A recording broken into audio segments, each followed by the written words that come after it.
A Toyota acredita que cada boa conversa conta para ir mais além, tal como cada inovação, cada iniciativa e cada serviço. É por isso que hoje a Toyota lhe traz este podcast. Conheça as histórias que inspiram a ir mais além em toyota.pt. Na Terra dos Cacos, podcast sobre temas africanos do Jornal Público. Elísio Macamo e eu, António Rodrigues, discutimos quinzenalmente às quartas-feiras os assuntos de África. Porque, se como dizia o poeta moçambicano Eduardo White, os países africanos são hoje os grandes cacos e os pequenos cacos dos sonhos que eles partiram ontem, então todos devemos refletir a melhor forma de os colar. Mais uma vez, bem-vindo a este podcast sobre temas africanos que chega ao 10º episódio. Neste Na Terra dos Cacos, que apesar de ser o 10º e apesar do fascínio da humanidade pelos números redondos, é tão especial como os outros anteriores ou como os que vêm à frente, eu e o professor Elísio Macamo vamos conversar, na primeira parte, sobre o conflito no leste da República Democrática do Congo e o envolvimento do Ruanda, um país que tanto pode ajudar a combater os insurgentes no norte de Moçambique como alimentar os insurgentes no seu gigante vizinho, mesmo sendo 89 vezes mais pequeno que o Congo e 30 vezes mais pequeno que Moçambique. O outro tema sobre o qual nos debruçaremos nesta primeira parte prende-se com a crise política no Senegal, um país habituado a ser um exemplo democrático em África e que vem sofrendo desde o presidente Abdoulaye Wade dos mesmos pecados que outros países africanos, a tendência dos políticos para se quererem perpetuar no poder. No entanto, parece que as instituições democráticas e o povo senegalês vão conseguir travar os excessos hiperpresidencialistas de Macky Sall. O Conselho Constitucional anulou a decisão do presidente de adiar as eleições e parece que as presidenciais vão mesmo acontecer. Já não na data prevista de 25 de fevereiro, mas em março. Na segunda parte, no nosso habitual espaço de entrevista, vamos conversar com o jornalista angolano Xavier de Figueiredo, autor de um novo livro sobre o fundador da UNITA, chamado Savimbi, um homem no seu martírio, editado agora em Portugal pela editora Guerra e Paz. Na terceira e última parte, como habitualmente, deixamos algumas sugestões. Venha daí connosco. O conflito no leste da República Democrática do Congo agudizou-se nas últimas semanas, com combates entre as forças governamentais e os rebeldes do movimento 23 de Março, ou abreviadamente M23, em torno de Sake, uma cidade estratégica que controla a Estrada Nacional número 2, que liga o resto do país a Goma, a capital do Kivu Norte, situada entre o Ruanda, o Lago Kivu e a Floresta. O M23 é apoiado pelo Ruanda, dizem as Nações Unidas, dizem os Estados Unidos. Kigali tem negado sempre, apesar das provas em contrário, que apoia o grupo composto maioritariamente por rebeldes Tutsis, a etnia que esteve do lado das vítimas do genocídio do Ruanda, que em abril faz 30 anos e que é também a etnia do presidente ruandês Paul Kagame. O exército congolês denunciou que o Ruanda esteve por trás de um ataque com drone ao aeroporto de Goma na semana passada. Num comunicado publicado este fim de semana, o governo ruandês denunciou a existência real de uma ameaça à sua segurança e mostrou-se disposto a fazer tudo para defender a sua segurança, inclusivamente com ataques aéreos contra o seu vizinho. No meio deste tudo, não podemos esquecer duas coisas. Primeiro, a imensidão da República Democrática do Congo, o segundo maior país africano em termos de área, a sua falta de infraestruturas rodoviárias e deficientes instituições de Estado. Em segundo, os recursos minerais da região de Kivu, rica em estanho, coltan ou columbita tantalita, fundamental para a indústria eletrónica, urânio e ouro, entre outros. Se a isto juntarmos um país com ambições internacionais como é o Ruanda de Kagame, com um exército forte capaz de combater os insurgentes no norte de Moçambique em nome da França, e ameaçar o seu gigante vizinho e ao mesmo tempo ter uma diplomacia de qualidade a ponto de se tornar parceiro do Reino Unido para a sua polémica política para a migração e de ver Portugal elogiá-lo com denodo por ser um país que presta muita atenção ao continente africano e um protagonista de primeira importância. As palavras são do Ministro dos Negócios Estrangeiros português, João Gomes Cravinho, numa visita oficial a Kigali na semana passada. Tendo-me alongado nesta introdução ao tema, passo já a palavra para si, Elísio, como olha para a situação na República Democrática do Congo e, sendo moçambicano, como vê a intervenção internacional do Ruanda? Bom, a situação é naturalmente preocupante e preocupa, por um lado, o fato de não haver ainda uma grande consciência por parte da comunidade internacional sobre o perigo que o Ruanda de Kagame representa para a estabilidade não só da região, mas também do próprio continente africano. Ele continua a gozar de uma grande aceitação por parte das potências mais importantes no que diz respeito à África. E, claro, isso tem muito a ver também com a memória do genocídio, que completa, conforme o António disse, 30 anos neste ano de 2024. Agora, o outro aspecto que me parece importante referir aqui e que talvez não mereça muita atenção na nossa abordagem do Ruanda é a própria questão do desafio de construção de Estado em África. E aqui levantam-se várias questões. Uma tem a ver com o tamanho. Né? Muitas vezes a gente fica impressionada com o fato de um país tão pequeno, do ponto de vista territorial, como o Ruanda, ser capaz não só de criar imensos problemas a um gigante como a República Democrática do Congo, ou como também de ser capaz de ir em socorro de um outro país muito longe das suas fronteiras, que é o caso de Moçambique, meu país de origem. E aí entram talvez questões mesmo de análise política que tem a ver com a forma como o tamanho na formação de Estado pode constituir uma grande vantagem. Né? É sempre muito mais fácil governar bem um país com dimensão territorial reduzida, como o Ruanda, do que governar bem um país grande como a República Democrática do Congo.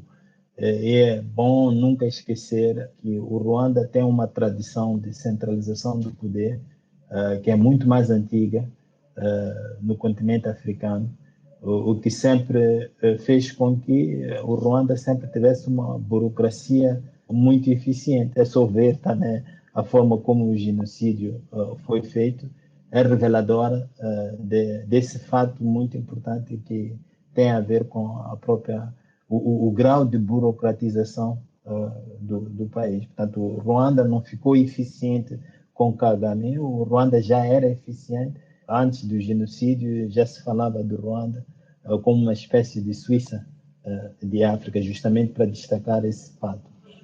Agora, outro aspecto é que nós temos estados que não são resultado necessariamente de processos internos de consolidação do próprio Estado, como, por exemplo, aconteceu na Europa. Né? Os Estados europeus são o resultado de processos internos de consolidação.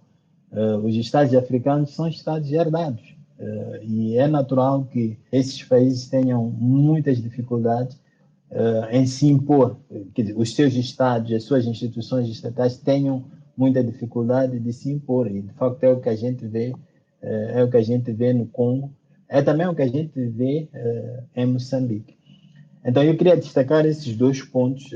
Por um lado, o fato de ainda não haver consciência de que Ruanda constitui um grande perigo para a estabilidade política do continente, como também esta questão da própria formação do Estado do ponto de vista histórico, que tem que ser trazido à colação para melhor apreciação do que a gente está neste momento a ver. Então, o que a gente está a ver neste momento é uma espécie de consolidação do Estado ruandês através da desestabilização de outros.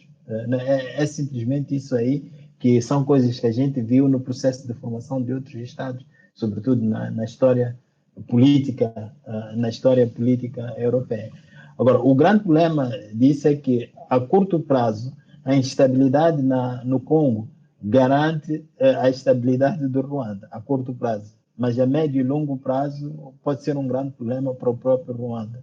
Sobretudo se nós tivermos em conta que Kagame não vai viver para sempre. E o tipo de controle que ele tem sobre o Estado pode ser alguma coisa que o seu sucessor não vai conseguir manter, né? Por todo um conjunto de circunstâncias, apesar de toda essa história conhecida de burocratização do próprio Ruanda.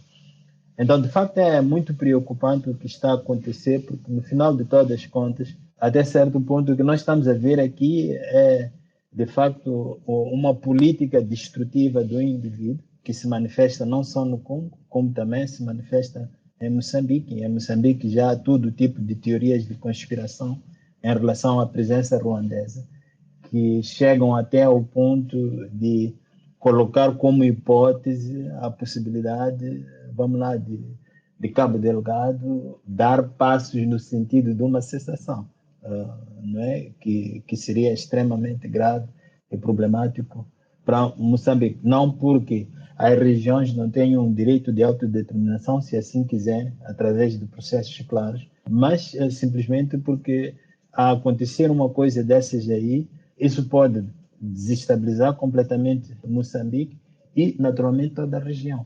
Não é? Todo o xadrez político africano vai ficar complicado se houver coisas dessa natureza. Portanto, o Kagame é um grande problema para o nosso continente. Esse paralelismo entre a República Democrática do Congo e Moçambique, para além do fator Ruanda, essa distância entre as capitais, e no caso de Moçambique, entre as capitais e Cabo Delgado, no caso do Congo, entre Kinshasa e Goma, e esta zona toda do Kivu Norte, isso também é um fator destabilizador, até para aquilo que continua a dizer, que é os Estados africanos ainda são Estados em formação. É exatamente isso aí. É o que nós estamos a presenciar neste momento. É que nós temos um Estado que ganhou uma certa coerência, parcialmente ou grandemente por causa do seu tamanho reduzido. Conseguiu fazer aquilo que os outros Estados africanos ainda não lograram da melhor maneira. Então, ele tem muita flexibilidade, tem muito maior capacidade de ação. E quando entra em países que têm justamente essa dificuldade de se imporem, isto é, quando entra em países onde os Estados têm essa dificuldade de se impor, o seu efeito é realmente destrutivo. Não é? E é o que a gente está a ver no Congo. A questão da distância da capital em relação a esses focos onde há problemas é, de facto, uma questão que precisa ser tomada muito em consideração. Agora, naturalmente, quer dizer, nós estamos a tirar da equação aqui os próprios processos internos do Congo e de Moçambique, que precisam naturalmente também de ser considerados, né? Quer dizer, que tipo de consciência política é que as elites nacionais têm no Congo e em Moçambique. E aqui nota-se um outro, talvez, defeito, entre aspas, do processo de construção de Estado em África, que esse processo de Estado é feito por elites que dependem do Estado para a sua própria reprodução social. E isso nunca vai dar certo, quando a reprodução da elite política depende do controle que ela tem do Estado, não no sentido de exercício do poder, mas no sentido de obtenção de rendas. E esse é uma coisa que enfraquece muito o regime político congolês, é uma coisa que enfraquece também, já está mais do que claro isso aí, enfraquece o regime político em Moçambique. A grande dependência da elite política para a sua própria reprodução, a sua grande dependência do controle dos recursos do Estado. A elite política moçambicana vive das rendas do Estado.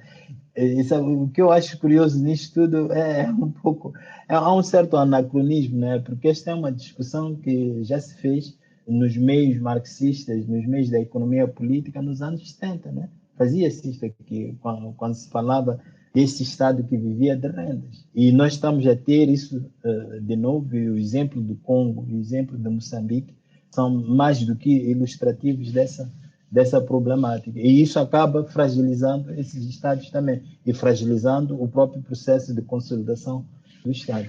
Então, a distância, de facto, é muito importante nesta equação, digamos.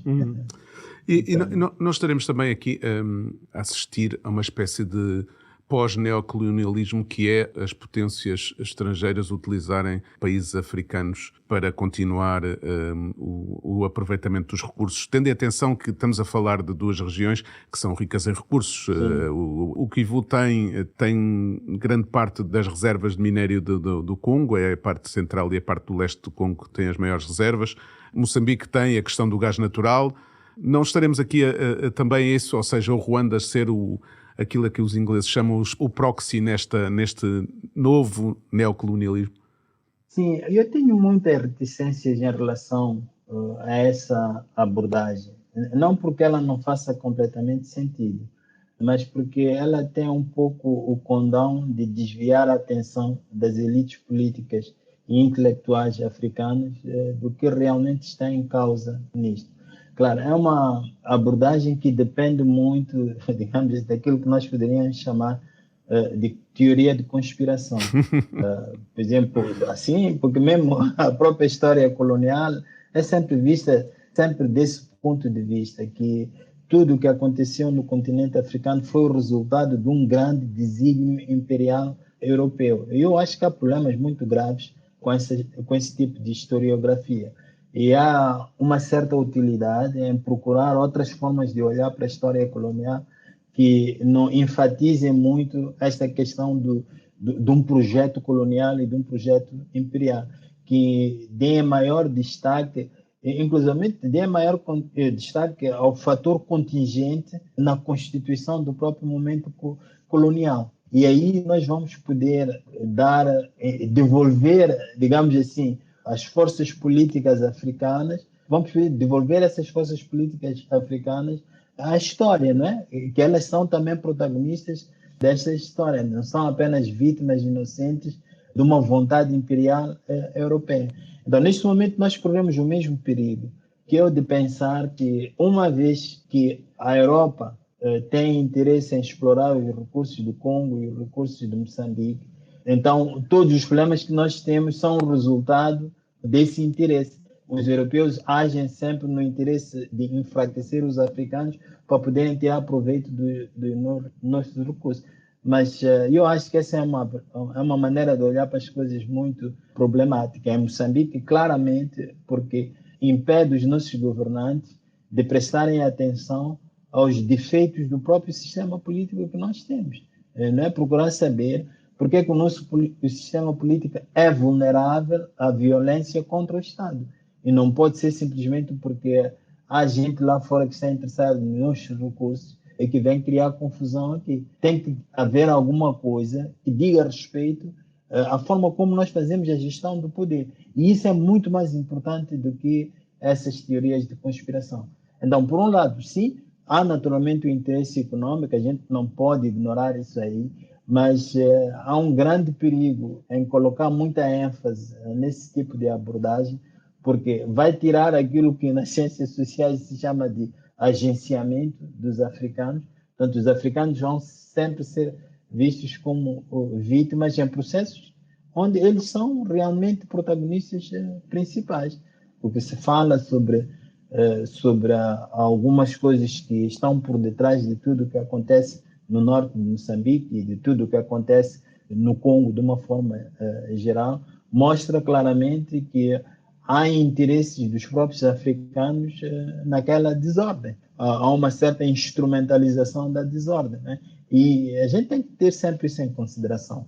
Uhum. Professor, vamos ter que mudar de tema, que já nos estendemos demasiado. Passemos então para o Senegal. O presidente Macky Sall decidiu adiar as eleições de 25 de fevereiro a horas do começo da campanha eleitoral. O Parlamento, sem a presença da oposição, que foi retirada da sala pela polícia por protestar contra o golpe constitucional, decidiu adiar as eleições para 15 de dezembro. A decisão foi recebida com muitos protestos na rua, que foram reprimidos com violência, resultando em várias mortes, que levou o porta-voz da União Europeia, o porta-voz de José Borrell, o alto representante da União Europeia para a política externa, a denunciar o recurso inútil e desproporcional à força contra os manifestantes. E citei: agora, o Conselho Constitucional do Senegal, a instância judicial mais alta em matérias eleitorais, decidiu anular a decisão do Presidente e este afirmou que vai acatar a decisão. Se as eleições se realizarem mesmo a 3 ou a 10 de março, já que manter a data de 25 de fevereiro é quase impossível, este é um sinal claro aos outros países da África Ocidental e Central, onde vários golpes de Estado e derivas autoritárias têm afetado as democracias locais. Ou seja, será este um sinal claro para esses países africanos de que a democracia, se for sólida, se tiver instituições consolidadas, pode fazer frente aos dislates autoritários e antidemocráticos de alguns detentores do poder em África? Acha que este é um bom exemplo para demonstrar que, se as instituições estiverem consolidadas, estas manobras políticas de presidentes que se querem manter no poder estão votadas ao fracasso? Sim, sem dúvidas, António. Sabe, há aqui talvez duas coisas a ter em conta. Há uma crise política no Senegal que é muito complexa e que precisa de uma certa especialização para melhor compreensão. Portanto, não se trata apenas de deriva autoritária, esse é o rótulo que nós damos à coisa. Não se trata apenas da ambição de um indivíduo, essa é a forma como nós procuramos dar sentido ao que é difícil de entender. Portanto, existe esse lado, e esse lado é muito importante, e aí nós estamos dependentes das pessoas que se ocupam realmente do Senegal, que estudam a realidade senegalesa. E é muito difícil nós formarmos o nosso juízo sem essa especialização. Mas agora há o outro lado, que é, digamos assim, uma espécie de lado normativo, que é o que sempre deve orientar a nossa apreciação dessas coisas na ausência de um conhecimento mais consolidado. Então, o que nós vemos com a atitude do Conselho Constitucional é, de facto, uma ilustração de como é que as coisas podem ser, né? Porque muitas vezes as pessoas pensam que a democracia significa ausência de conflito, quando, na verdade, a democracia está lá para ajudar a resolver conflitos, né? E a democracia produz os seus próprios conflitos, mas ela também produz os mecanismos para que esses conflitos sejam resolvidos. Então, o que nós vemos no Senegal é, de facto, essa encenação dos atributos normativos da própria democracia. E que eu achei particularmente interessante no acórdão, eu estive a ler o acórdão na semana passada, logo que ele saiu, e o que eu achei interessante foi a própria argumentação, quando eles apelaram ao princípio de segurança jurídica para dizer que não se devia adiar aquelas eleições, e essa segurança jurídica tem a ver com o fato de ninguém ter autoridade para estender um mandato presidencial, né? E é o que teria acontecido se as eleições fossem acontecer em dezembro, né? Agora, por que eu acho isso aí importante, este apelo a esse princípio jurídico?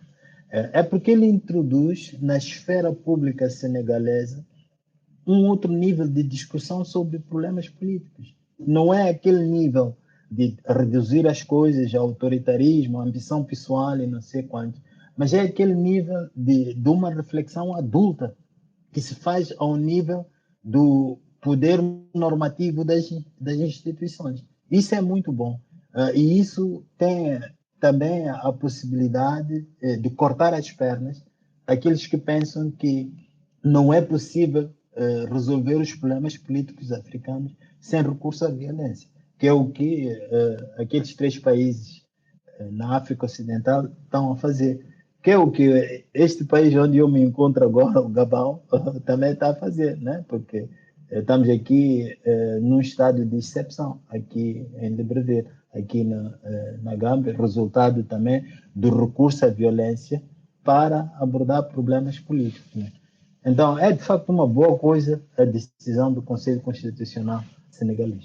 O Felwine Sarr, o intelectual senegalês, autor, entre outras obras, de Afrotopia, numa entrevista à revista Jeune Afrique, diz que, e passo a citar, em África, em geral, e mais ainda no Senegal, os poderes políticos instalados entravam metodicamente a maturação e a autonomização das instituições que os deviam controlar.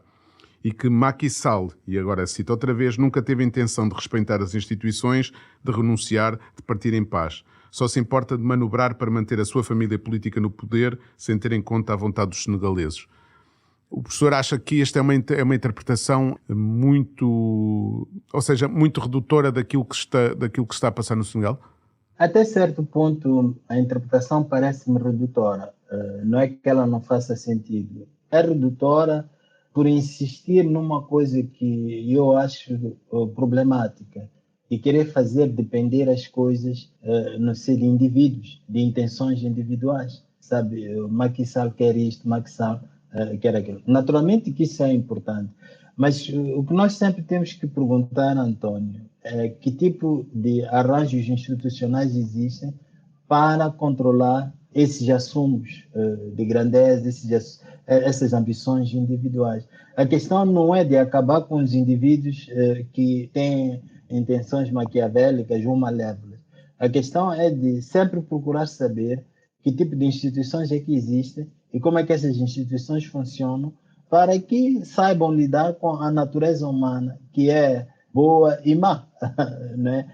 Sabe, uma coisa importante em relação ao Senegal, e talvez as pessoas que estudam o Senegal possam falar melhor sobre isso aí, é que uma boa parte da estabilidade política do Senegal dependeu muito de fatores endógenos, né?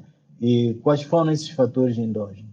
Foram todos aqueles que estão relacionados com a importância que as fraternidades têm, as Irmandades Islâmicas têm dentro do Senegal. São essas instituições senegalesas que garantiram durante décadas a estabilidade política do Senegal. Mesmo quando, por exemplo, quando foi da primeira eleição de Abdoulaye Wade, um dos maiores fatores para que essa eleição fosse possível foi o posicionamento claro dos líderes dessas fraternidades, dessas irmandades, que vieram a público e disseram claramente que não iriam aceitar nada que não correspondesse à vontade popular. Agora, eu pergunto-me, e não sei muito sobre o assunto, mas pergunto-me se parte desta crise senegalesa não tem a ver também com um provável enfraquecimento dessa autoridade tradicional que existe no Senegal. E que, por exemplo, mais do que qualquer outro chefe de Estado senegalês, Macky Sall parece uma pessoa que está fora do controle dessas fraternidades. Não é o caso, por exemplo, de Abdoulaye Wade, não é o caso de Abdou Diouf e todas essas outras pessoas. Então, há este aspecto também que é preciso ter em consideração. Naturalmente, que outra coisa que a gente vê no Senegal, e é muito, muito interessante mesmo, e encorajadora, é o alto nível de consciência cívica, não é? A vontade que as pessoas têm de ir à rua, os protestos que as pessoas fazem, a vontade que os políticos têm de se opor claramente a esta perversão, digamos assim, das instituições. Então, isso também é muito interessante. Portanto, sim, há de facto o lado pessoal, o lado individual, mas eu não acho prudente enfatizar isso aí dessa maneira. É preciso sempre destacar o papel que as instituições podem representar para a estabilização, para o controle, digamos assim, da natureza humana. Vamos ter que ficar por aqui nesta primeira parte. Vamos a seguir a ter a nossa entrevista com o Xavier Figueiredo e depois teremos a terceira parte.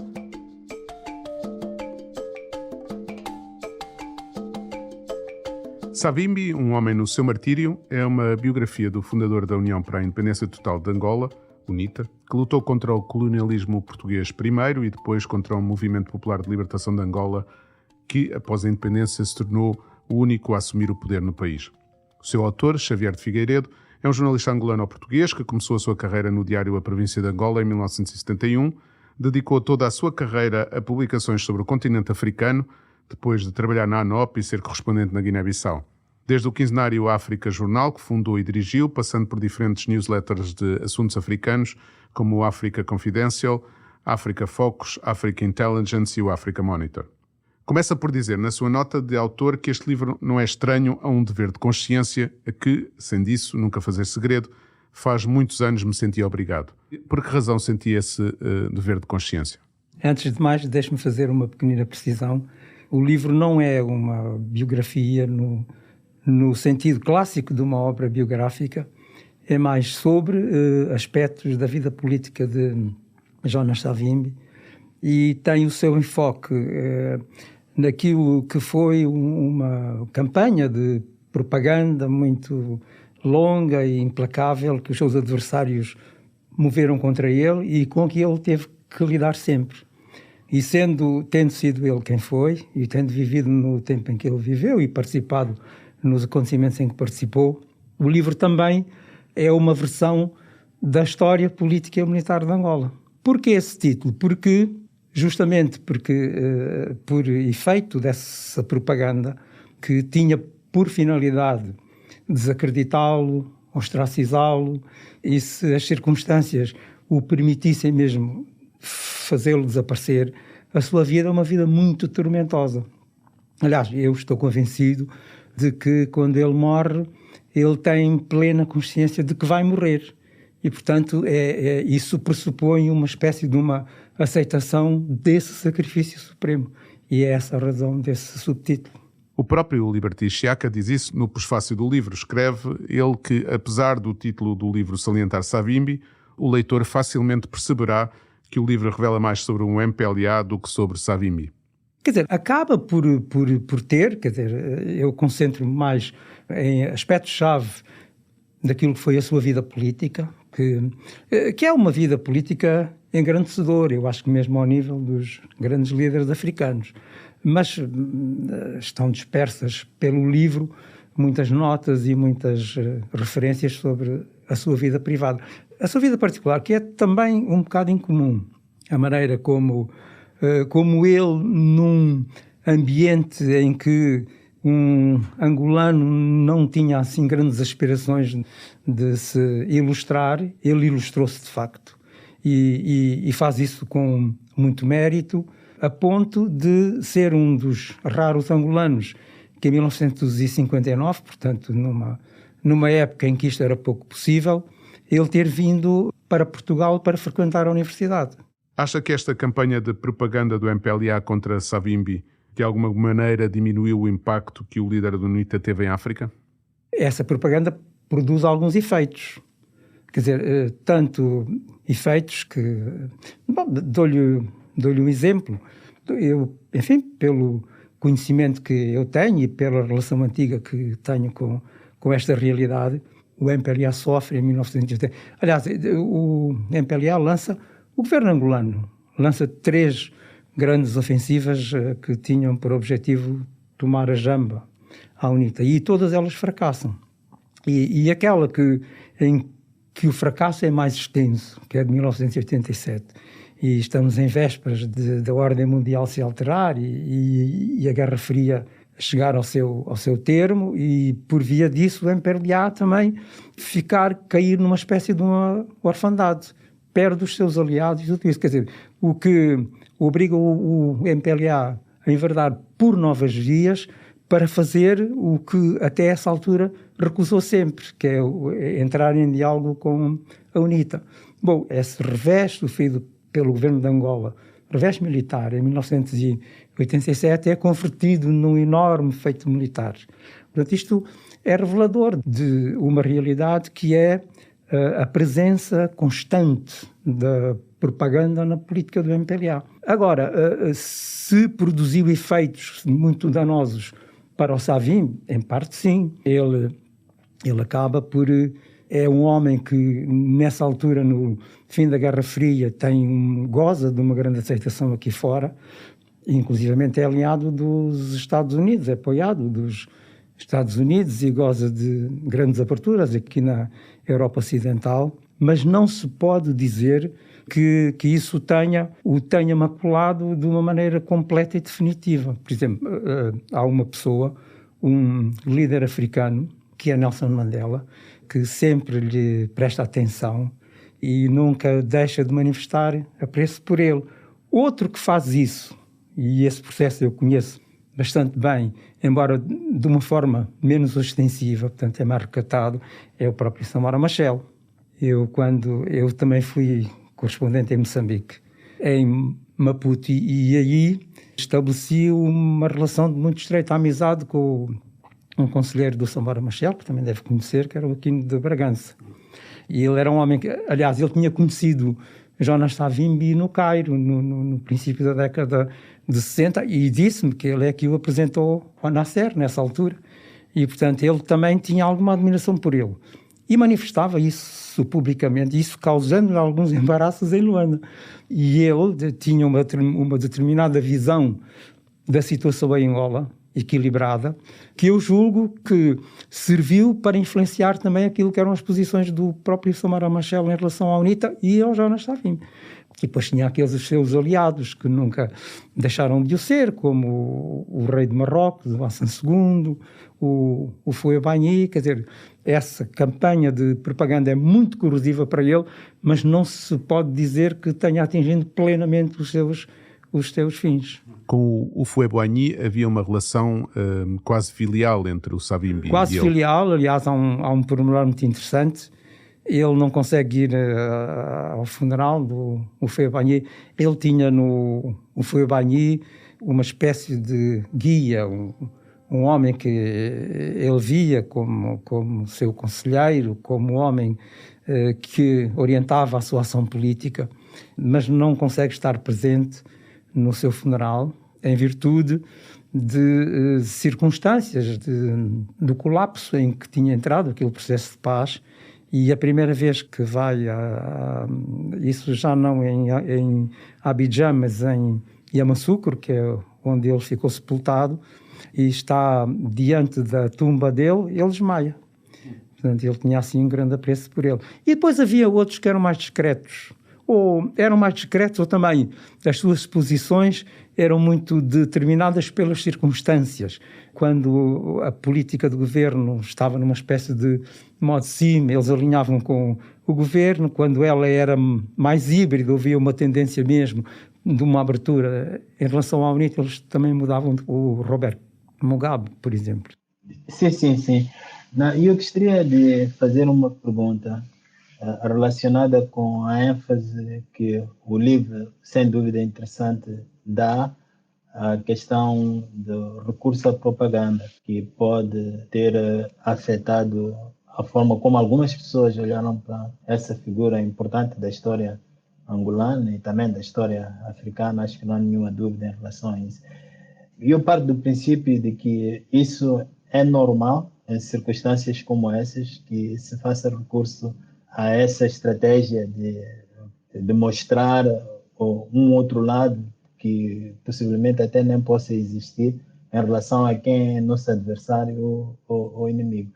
Mas o que me parece ainda mais interessante é saber o que este retrato que se faz dessa figura hoje pode significar para a apreciação daquilo que se passa em Angola hoje. Porque é que é necessário que a gente apresente uma outra imagem dessa figura, que a gente exponha o que os outros tentaram colocar como sendo, digamos assim, a imagem correta, entre aspas, dessa figura. Por que é importante hoje que a gente tenha uma outra percepção de Jonas Savimbi? Eu acho que, de uma forma espontânea, quase natural, está em curso em Angola um processo de reabilitação da memória de Jonas Savimbi. Aliás, que eu sempre achei que iria acontecer. Ele é um homem de rara grandeza política e humana, e uma pessoa que tem, de facto, estes atributos, como ele teve, mas que, numa fase longa da sua vida, é tão vilipendiado como ele foi de facto. Aquilo que acaba sempre por acontecer, faltando saber o tempo em que isso acontece, é uma sua reabilitação lenta, porque as pessoas vão tendo acesso àquilo que foi a realidade da vida, e porque a propaganda também nunca é duradoura. De qualquer modo, queria dizer que a propaganda, e isso eu acho que o livro aponta muitos factos concretos que são reveladores disso mesmo, e é uma propaganda de inspiração soviética, quer dizer, não só no seu modelo, como no seu alcance. E essa propaganda é dirigida, motivada não por uma pessoa para quem o MPLA e o governo olha como uma criatura perversa e que inspira cuidados para o futuro de Angola, mas exatamente ao contrário. Ou seja, em que vê grandes qualidades e que políticas e humanas, e que trata de ocultar ou de aviltar através dessa mesma propaganda. Ou seja, não é uma propaganda destinada contra alguém em quem o MPLA vê uma ameaça ou vê um perigo, mas em que vê um rival de peso e concluída dessa maneira. Eu acho que, eu quando disse há pouco uma propaganda de inspiração soviética, a linha da propaganda do MPLA contra Jonas Savimbi, e também é uma propaganda, aquilo que se chama de espectro largo, quer dizer, que tem muita desinformação, tem muita componente securitária, mas a campanha de propaganda do MPLA contra Jonas Savimbi faz lembrar muito a campanha de propaganda do Stalin contra o Trotsky, que é muito destrutiva, muito destrutiva.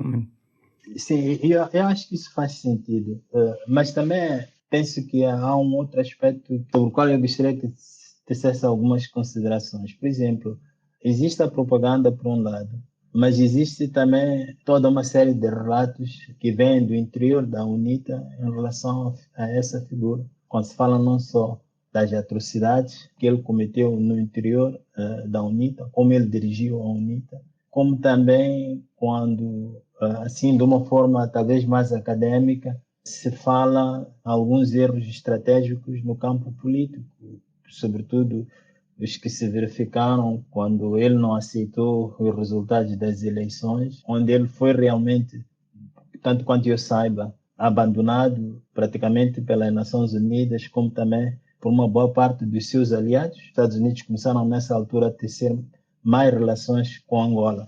Penso que é preciso considerar, de facto, conforme diz, esta questão da propaganda que é feita pelos seus adversários, mas já também a própria figura, os contornos da própria figura, que podem ter contribuído para comprometer a percepção que o público tem dessa pessoa. E aí eu volto a insistir, talvez, na questão de saber que importância e que relevância tem hoje realmente que a gente se ocupe dessa figura, porque eu tenho a impressão de que há alguma coisa que a gente pode aprender para melhor perceber os desafios que a Angola hoje enfrenta no seu processo de construção do Estado, porque a Angola ainda está a enfrentar esse grande desafio. Então, teria que ser algumas considerações sobre o facto desses dois polos, né, de abordagem desta figura que, sem dúvida, é muito importante para Angola e para a África. Olhe, professor Makam, Jonas Savimbi, como ser humano que era, e ele, aliás, ele reconhecia isso, ele cometeu erros, tinha defeitos. Aliás, há um princípio segundo o qual perfeitos, justos e iluminados, apenas os falsos. Apenas houve os falsos, não? Agora, queria-lhe dizer que há uma coisa para a qual eu queria chamar a sua atenção. Há uma propaganda torrencial do MPLA sempre contra ele, mas não há uma contra-propaganda dele nunca. Ele nunca responde. E os meios, e depois tem uma diferença substancial, é a propaganda que a partir de 1975 é de um Estado, e é de um Estado que dispõe de abundantes meios e de influências, e portanto isso acrescenta um peso importante àquilo que é a sua política propagandística, e a UNITA está muito mais condicionada e não tem essa vocação. E quando referiu que aquilo que também contribui para chamuscar Jonas Savimbi também provém de testemunhos de quadros da UNITA que com ele romperam, eu gostaria de chamar a sua atenção para factos que acho que estão devidamente demonstrados hoje, e eu conheci alguns em particular, e inclusivamente pessoas que mais tarde manifestam o seu arrependimento. Posso-lhe falar do Miguel Nzalpuna. São pessoas que foram geralmente aliciadas, e esse aliciamento se faz na base da sua instrução para fazerem requisitórias contra Jonas Savimbi. Aliás, o livro relata o caso de duas tentativas de aliciamento de filhos dele, uma no Togo, outra no Ghana, e são ações postas em marcha pela segurança, e aquilo que se pede aos filhos é que falem mal do seu pai. Agora, isto não quer dizer, não estou a incensá-lo, não estou a dizer que ele é um homem justíssimo ou que foi assim, mas temos de olhar muito para essa propaganda contra ele como uma propaganda perfeitamente fabricada e orientada. Bem, temos que interromper por aqui, que já vai longa a entrevista. Agradecer já ao Xavier Figueiredo o ter aceitado este convite e ter estado aqui no estúdio do Público. Muito obrigado. Obrigado. Obrigado eu.